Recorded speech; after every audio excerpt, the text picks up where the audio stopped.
Alright, let's get into the video. Ratchet and Clank Rift Apart's increased mobility options explained.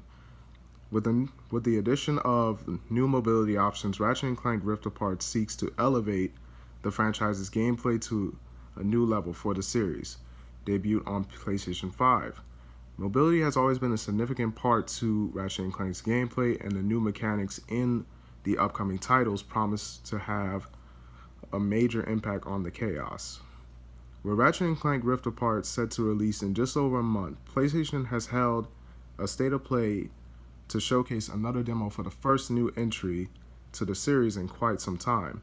Ratchet and Clank Rift Apart looks absolutely beautiful and promises to capitalize on the power of the PlayStation 5, with instantaneous transportation across the worlds without breaking the flow of action.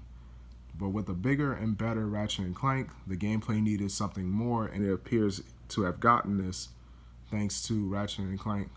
Well, thanks to Rift Apart's increased mobility options. Alright.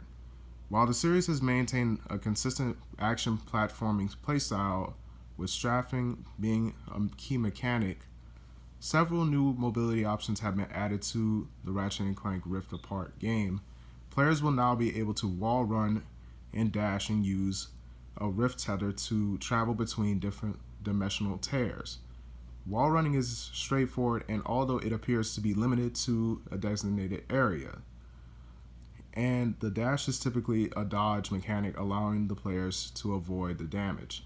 With the rift tether, players will be able to quickly travel across the areas and reposition themselves during the fights.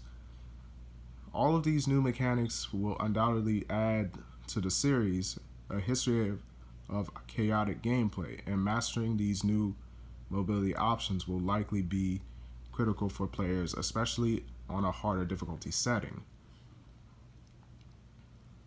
Combat mobility is critical in Ratchet and Clank Rift Apart. Throughout the Ratchet and Clank series, combat mobility has been very important. Maneuvering through the enemy attacks and environmental hazards is necessary to avoid taking more damage and maximizing the player's bolt multiplier in an additional challenge mode. Playthroughs after beating the base game while wall running may not come into play during the combat. Mastering the rift tether and the new dash mechanic will be a massive elements of the Ratchet and Clank Rift Apart combat situations. And all these new mobility options will be available to both Ratchet and the new playable character Rivet. Ratchet and Clank Rift Apart is shaping up to be the first true test for the capabilities of the PlayStation 5, with a near instantaneous transition between different worlds and an emphasis on the DualSense controller. Ratchet and Clank is a series is known for its incredible chaotic gameplay, and the addition of the new mobility options will make it more fun to play. And with the expectations that many games will be delayed from 2021 to 2022 as a result of the pandemic. Sorry about that, I can't say that. Ratchet and Clank Rift Apart could quietly become one of the biggest titles released this year. Okay.